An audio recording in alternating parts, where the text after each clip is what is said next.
Central Iran, 64 kilometers east of Hamadan, at 4:10 in the morning, a U.S. Army Ranger assault force was closing on an Iranian tunnel missile installation buried inside a mountain ridge above a narrow valley road. Hidden behind reinforced entrances and deep internal corridors, the base housed launch preparation lanes, reserve missile chambers, command tunnels, and the secure communications grid used to direct launch activity across the region. The Rangers had a narrow window to punch through the mountain, fracture the defense, shut down the command apparatus, and withdraw before larger Iranian forces could lock down the valley from the outside.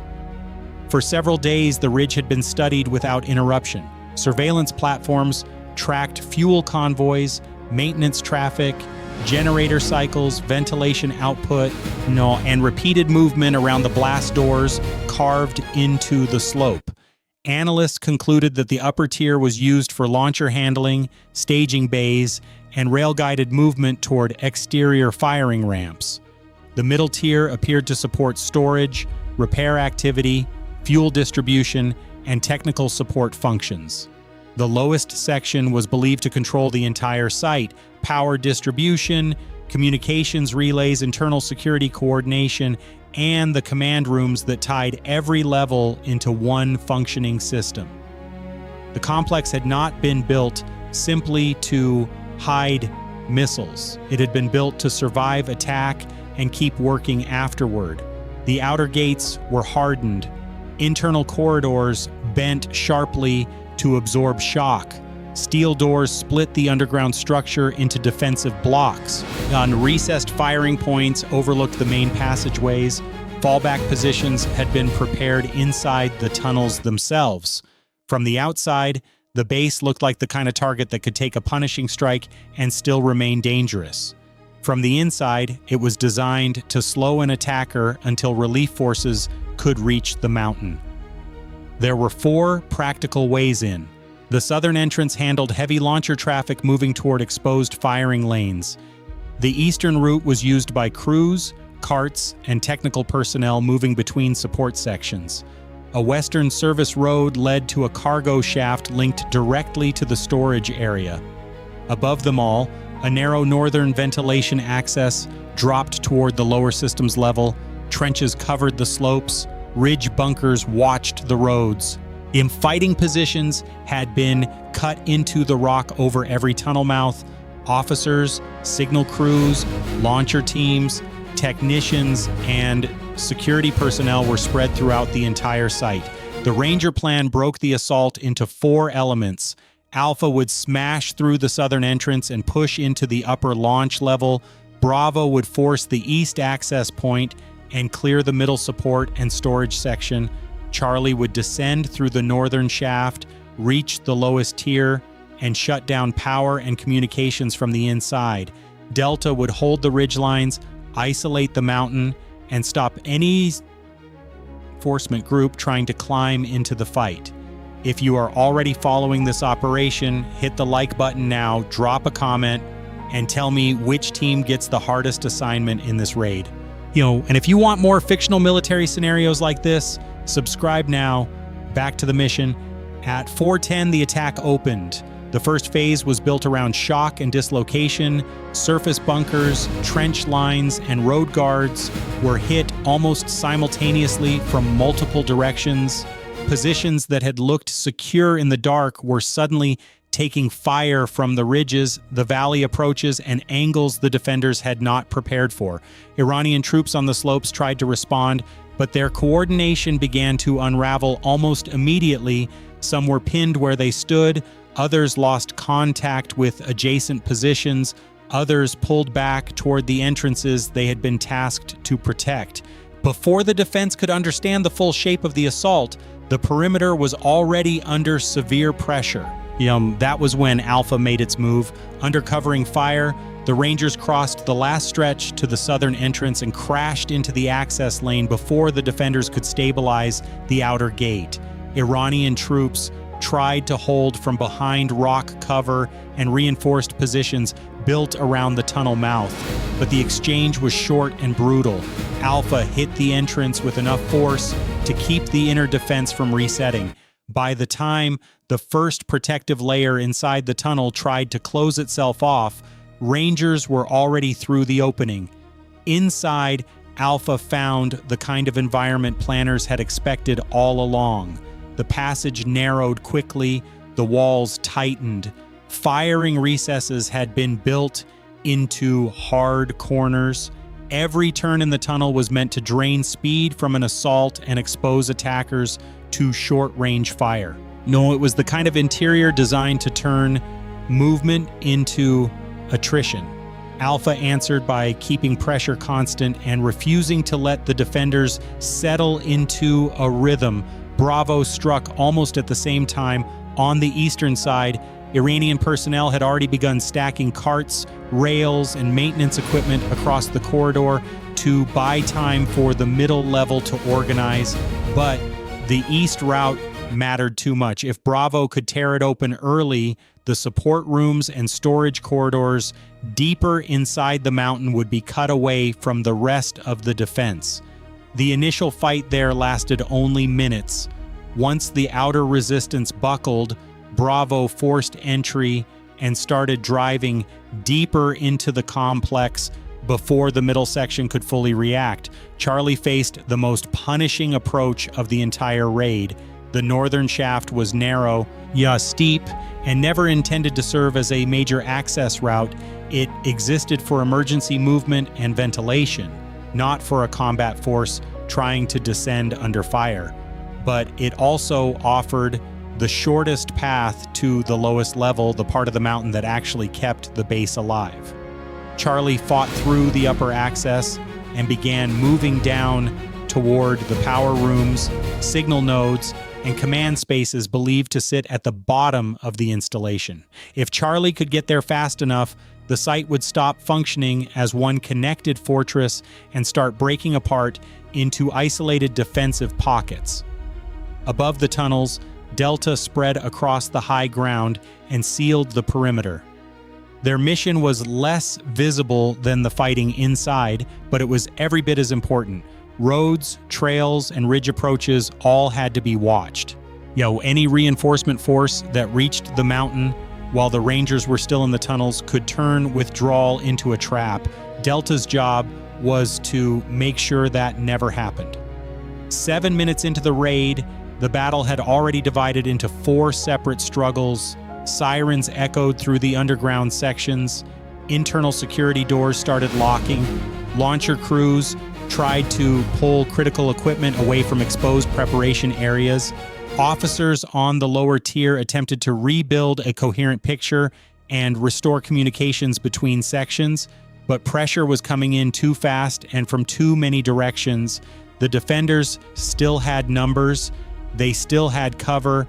They still knew the layout better than the force assaulting it. What they were starting to lose was the ability to act as a single system. Alpha punched through the southern corridor and broke into the upper launch section. Here, the tunnel widened into a larger network of staging pockets, work recesses, firing lanes, and rail-guided preparation spaces carved directly into the rock.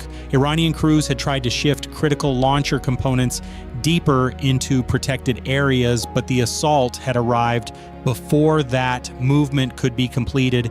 Men who were supposed to be clearing equipment were now being forced to defend it. Alpha split across the chamber, secured the catwalks above the main lanes, and started taking control of the upper section one segment at a time. Bravo entered the middle tier, where the mountain opened into maintenance corridors, repair rooms, storage sections, and fuel support lanes. It was cramped, cluttered, and dangerous.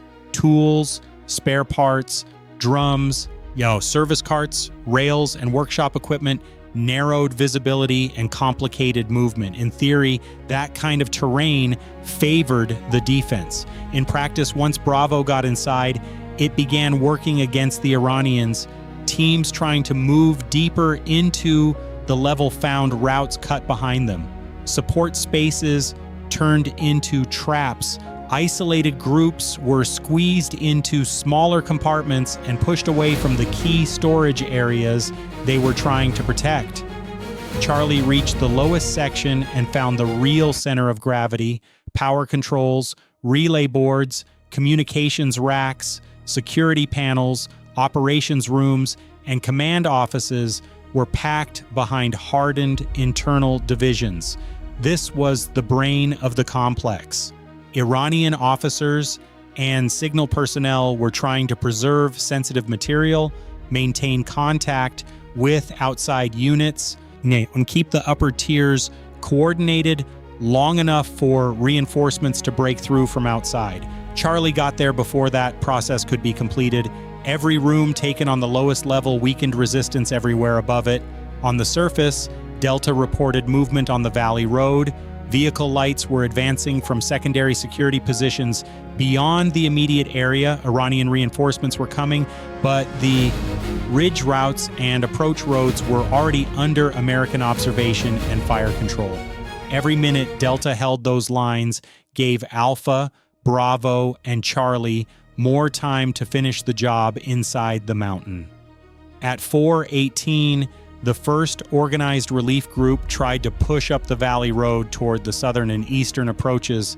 Delta hit it before it reached the final climb. Fire from the high ground struck the front of the column and stopped it cold. The road was narrow, the slope unforgiving, and once the lead vehicles were disabled, everything behind them jammed into confusion. Troops spilling into the rocks found themselves climbing under pressure instead of advancing into a clear fight. The first reinforcement attempt collapsed before it could even threaten the entrances. Inside the upper level, Alpha met its first serious defensive line near the launch preparation corridors. Iranian defenders had anchored themselves around support pillars, equipment cradles, and recessed work positions overlooking the central lane. They were trying to preserve access to the firing bays long enough for the rest of the site to recover. Alpha did not attack that line as one block. The Rangers broke it apart. One team fixed the center under sustained fire. Another moved along the catwalks to pressure from above. A third used side recesses to hit from an angle. Within minutes, what had looked like a solid defensive line was fighting as disconnected fragments. Bravo ran into the same kind of resistance on the middle tier. Corridors feeding the storage chambers had been blocked with carts, support frames, repair gear, and maintenance equipment dragged into place as barricades. Narrow firing lanes had been built around the clutter. Bravo refused to stay trapped in front of them.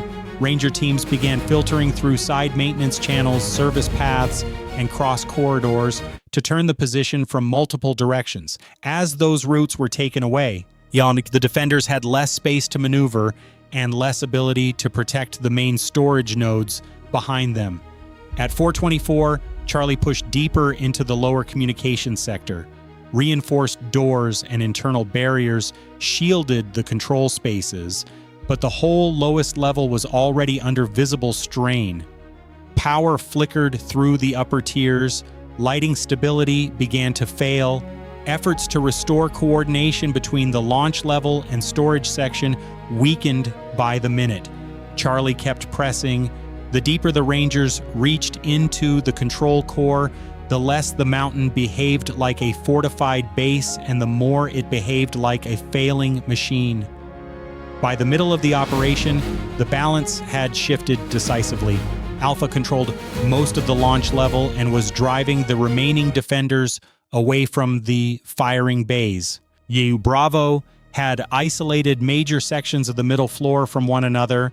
Charlie had entered the command area and begun shutting down the systems that kept the underground structure connected. The site was still dangerous, fighting was still active, but the defense was no longer unified. A base that had been built as a layered stronghold was now breaking into sealed corridors, darkened chambers, and trapped pockets of resistance. That was the point where the mission changed shape.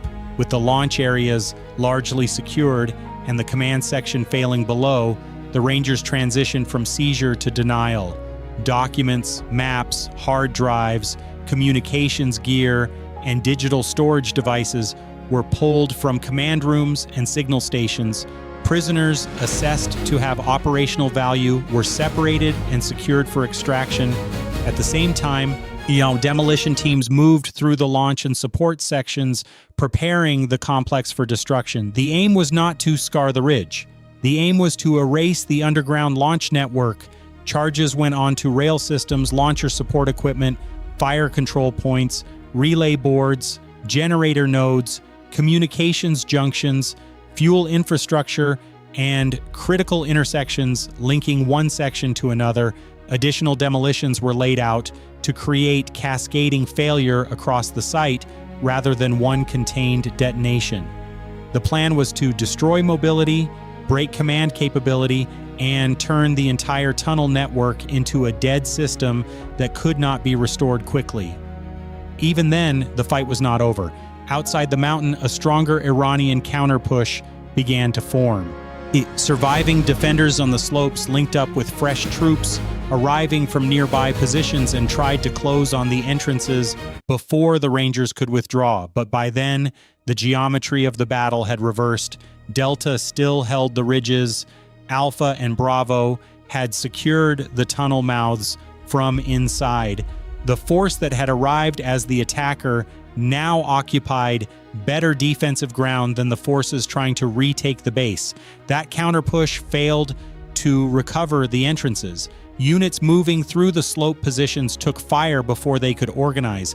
Vehicle movement along the valley road stalled under pressure. Teams that reached the rocks below the tunnel mouths could not reconnect with defenders still trapped deeper inside. The mountain was still contested in places, but it was no longer being defended as one functioning fortress. Inside the complex, the last organized resistance collapsed soon after. The upper launch level fell completely under American control. The middle storage lanes were secured. The lower command offices had been shut down. Officers, technicians, and surviving personnel were moved toward the exits under guard. Smoke, alarms, emergency lighting, heat, and fuel vapor transformed the tunnels into a maze of confusion. But the mission had already succeeded. The site was no longer functioning as a missile base. It was a captured shell waiting to be destroyed. Extraction began on a strict clock. Alpha pulled out of the upper level with prisoners and recovered material. Bravo withdrew from the middle section only after confirming the storage corridors had been fully prepared for demolition. Charlie shut down the last surviving lower systems and exited with captured command personnel and intelligence taken from the communications rooms. Wounded personnel were assisted through the cleared routes. No assault element remained inside the mountain. Then the demolition sequence started. The destruction moved through the complex in stages. First came sharp internal blasts as control points and relay sections failed. Then heavier detonations rolled through the launch and storage tiers. Fire spread along support corridors. Rails twisted out of alignment. Blast doors jammed. Power failed completely. Chamber after chamber filled with smoke, sparks, and pressure. Flames burst from the tunnel mouths. Sections of the outer access lanes cracked and collapsed under the force. What had been a hardened missile base moments earlier was now becoming a burning ruin inside the ridge. By the time extraction aircraft reached the landing zone, smoke was still venting from the mountain. Delta broke contact from the high ground and withdrew in order. The assault teams loaded with prisoners, recovered intelligence, and wounded personnel. Cover aircraft remained overhead until the final lift left the valley. Only minutes later, larger Iranian reinforcements began entering the outer area. They were too late. What they found was devastation. Tunnel mouths were blocked or damaged. Surface positions had been smashed. Launch sections inside the ridge were burning. The communications core was gone. Internal power was dead. The approach roads were littered with wrecked vehicles and abandoned fighting positions. The complex that had once anchored Iranian missile activity in that sector had stopped functioning before outside support could even reach it. The final damage was severe. The Hardened tunnel missile base had been rendered inoperable. Its internal command network was destroyed. Launch preparation infrastructure across multiple levels was lost. Storage and support capacity had been wiped out. Sensitive intelligence had been captured. Surviving Iranian personnel were killed, wounded, cut off, or taken prisoner before the site could be stabilized. The American force paid for the raid as well. It was fast, violent, and unforgiving, the kind of mission where timing determines everything and mistakes are punished immediately. But the objective had been completed inside the available window, and the underground launch system had been erased before it could be brought into play. Iran had counted on depth, reinforced gates, hardened tunnels, and layered defenses to keep the site alive through any single assault. What happened instead was a coordinated attack entering from multiple directions, splitting the mountain into separate fights, destroying the command core, and leaving the entire complex burning behind it. Sometimes the strongest bunker becomes most dangerous to the people inside it the moment control begins to fail. If you want the next fictional operation, subscribe now and drop a comment with the target you want hit next.